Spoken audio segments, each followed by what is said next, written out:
Hello అండి, నమస్తే అందరికీ. ఈ పార్క్ పక్కన చూడండి, ఇంకా కన్స్ట్రక్షన్ పనులు అవి జరుగుతూనే ఉన్నాయండి. సముద్రాన్ని చాలా వరకు ఆక్యుపై చేసి ఇలా ఎత్తైన బిల్డింగ్లు కట్టేశారండి వీళ్ళు ఇక్కడ దుబాయ్లో. చూడండి, పార్కు చివరిన రోడ్ ఇది.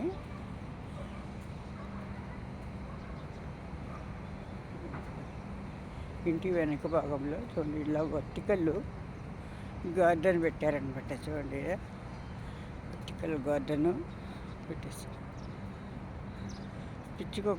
పిచ్చుకల కోసము నీళ్ళు తాగడానికి కూడా గూళ్ళు కట్టేశారండి వీళ్ళు. అక్కడక్కడ మునగ చెట్లు ఉంటాయి, ఎక్కువ ఉండవు ఇక్కడ, కానీ ఉంటాయి అక్కడక్కడ. ఈ మధ్య మునగాకు గురించి పోషక విలువలు తెలుసుకొని వీళ్ళు అక్కడక్కడ పెంచుకుంటున్నారు. లేకపోతే దుబాయ్లో మునగ చెట్టుని ఎవరు వాల్యూ చేయరండి. అవి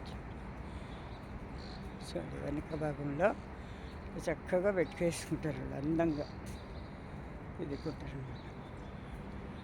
ఈ పార్కు కూడా చూడండి, అందంగా పూల మొక్కలు,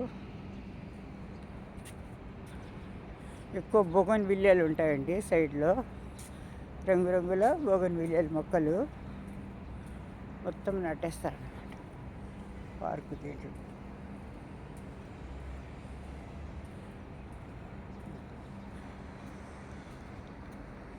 ఇప్పుడు ఈ మధ్య అంతా పెరట్లో ఆకుకూరలు, కాయగూరలు అవి పెంచుకుంటున్నారండి వీళ్ళు. సరే, అక్కడక్కడ మునగ చెట్లు ఇప్పుడు ఈ మధ్య ఎక్కువ కనపడుతున్నాయి అన్నమాట పార్కులో. చూడండి, నీళ్లు పోయడానికి స్లోపుగా అనమాట. ఎక్కువ నీళ్ళు వస్తే ఇట్లా వెళ్ళిపోయి ఇట్లా డ్రైనేజ్లో కలిసిపోయేట్టుగా చేస్తారు. డ్రైనేజ్ సిస్టమ్ పెట్టారు అక్కడ.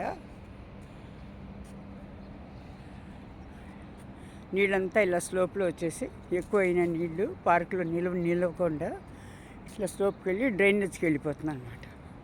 ఒకసారి వీళ్ళు వరదలు వచ్చి చాలా కష్టాలు అనుభవించారు కాబట్టి అప్పటి నుంచి వీళ్ళు ఈ విధంగా చేసుకున్నారన్నమాట. థ్యాంక్ యూ ఫర్ వాచింగ్ అండి. ఇక్కడ చూడండి, బల్బులంతా పెట్టి నైట్ టైము వీళ్ళు వీకెండ్స్ స్పెండ్ చేయడానికి చేసుకుంటారట. ఇక్కడంతా